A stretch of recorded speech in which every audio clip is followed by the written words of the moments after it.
કેમ છો મિત્રો? આજે આપણે આવ્યા છે ભગવાન શ્રી કૃષ્ણની નગરી દ્વારિકામાં. તો આજે બધાને જય શ્રી કૃષ્ણ. આપણે થોડી જ વારમાં દ્વારિકા પહોંચી જઈશું અને દ્વારિકા મળીશું બધા. જય દ્વારકા. અત્યારે અમારી ગાડી દ્વારકા ટ્રસ્ટના પાર્કિંગમાં પહોંચી ગઈ છે. તો થોડી જ વારમાં બધા નીચે ઉતરી અને દ્વારકાના મંદિરે જવાની તૈયારી કરશું.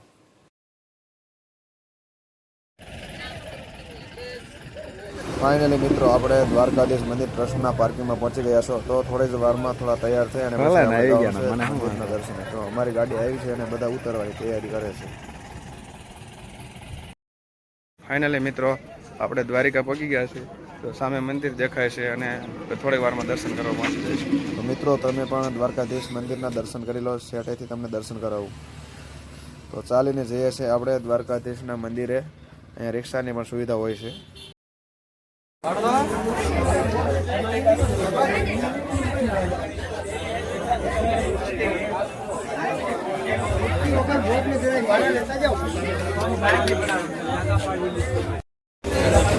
ફાઇનલી મિત્રો અત્યારે મંદિર બની ગયું.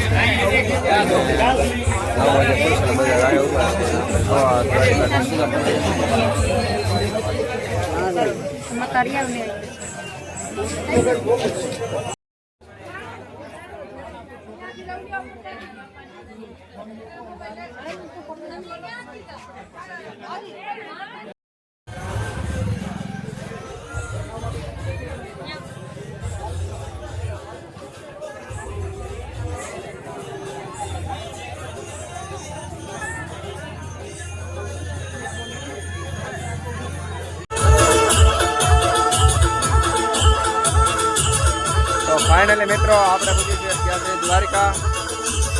ભગવાન દ્વારકાધીશના દર્શન કરી લીધા છે અને પછી બહાર આવી ગયા છે. મુનાભાઈ છે, ભીખાભાઈ છે.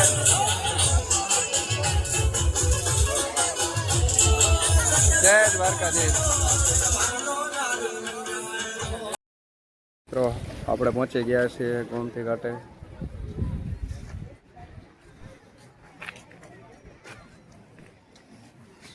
સુંદર નયન રમ્ય દરિયાનું દ્રશ્ય છે.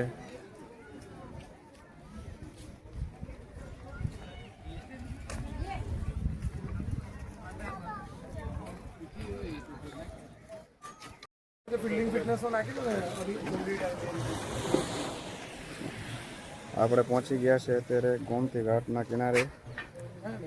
અહીંયાથી દ્વારિકાનો દરિયો શરૂઆત થાય છે.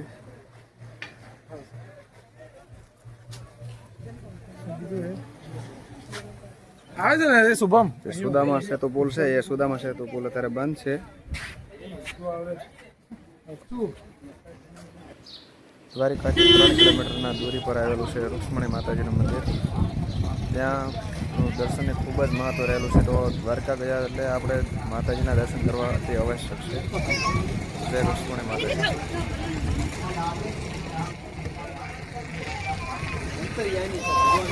કાંટા નો હરસી દેવો પાછા આમ પગે એટલે મુક્તિ દે.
ફાઇનલી મિત્રો આપણે પહોંચી ગયા છીએ ભીમરાણા ગામ, જ્યાં મોગલમાનું જન્મસ્થળ છે. તો ચાલો આપણે ગેટની અંદર જઈએ. મોગલધામ ભીમરાણા અહીંયા છે મોગલમાનું જન્મસ્થળ, અને ચાલો તો આપણે અંદર ગેટ અંદર જઈએ. આ છે મોગલધામ ભીમરાણાનું પરિસર.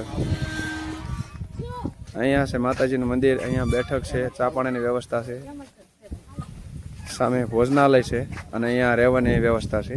તો માટે ચાલો આપણે અંદર જઈએ.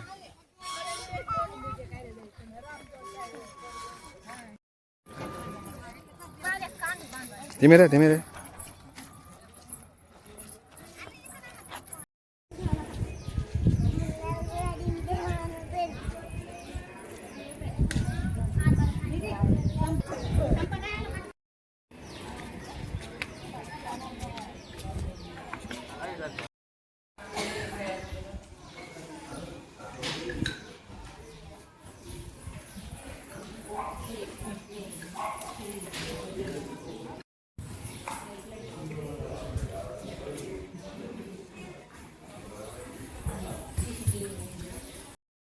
છે હિંગળાજ માતાજીનું મંદિર.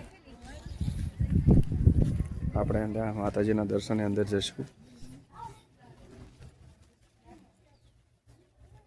અહીંયા છે ધૂણો.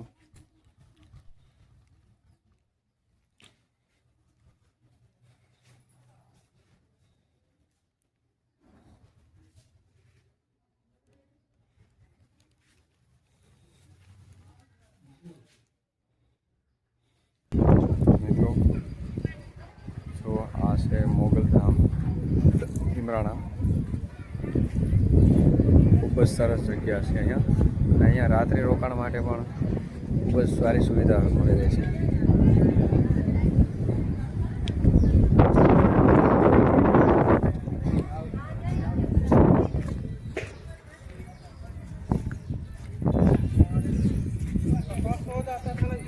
બેટ દ્વારકાના હાઈવેથી એક બાજુમાં છે. 2-3 કિલોમીટર અંદર થોડું ગામની અંદર છે.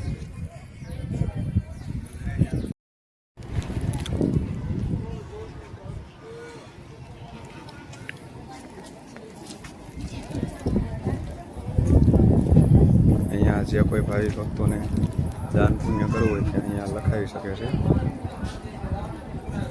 અહીંયા પાણીનો પરબ છે. અહીંયા ત્યાં આપણે પાણી પીવા માટે પણ જશું.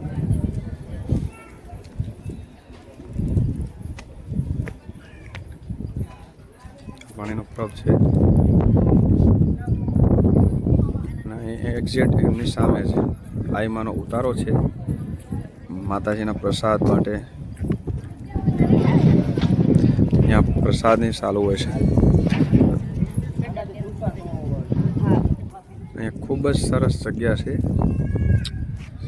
ભીમરાણા ધામ આઈમાં મોગલમાનો જન્મ સ્થાન છે. અહીંયા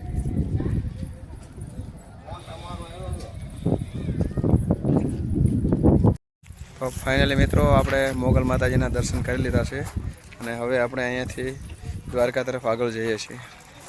ચાલો મિત્રો, આપણે હવે મળીશું દ્વારકા, બેટ દ્વારકા. તો અત્યારે આપણે ભીમરાણાથી નીકળી ગયા છીએ અને બેટ દ્વારકા તરફ જઈએ છીએ. તો ચાલો હવે બેટ દ્વારકા મળીશું. ફાઇનલી મિત્રો આપણે પહોંચી ગયા છીએ બેટ દ્વારકા અને હવે જવાનું છે રિક્ષામાં બેસી અને ભગવાન દ્વારકાધીશના મંદિરે. તો ચાલો આગળ ચાલીએ. તો મિત્રો અત્યારે આપણે છીએ સુદર્શન સેતુ બ્રિજ બેટ દ્વારકા, જ્યાં ચાલો થોડી ફોટોગ્રાફી કરી નાખીએ. તો ચાલો ફોટો પાડી લઈએ થોડા. ભારતમાં કુલ 12 જ્યોતિર્લિંગો આવેલા છે. એમાંનું એક જ્યોતિર્લિંગ નાગેશ્વર, જે ગુજરાતમાં નાગેશ્વર મહાદેવ તરીકે આવેલું છે. તો ચાલો આપણે અત્યારે મહાદેવના દર્શન કરીએ. જય નાગેશ્વર મહાદેવ.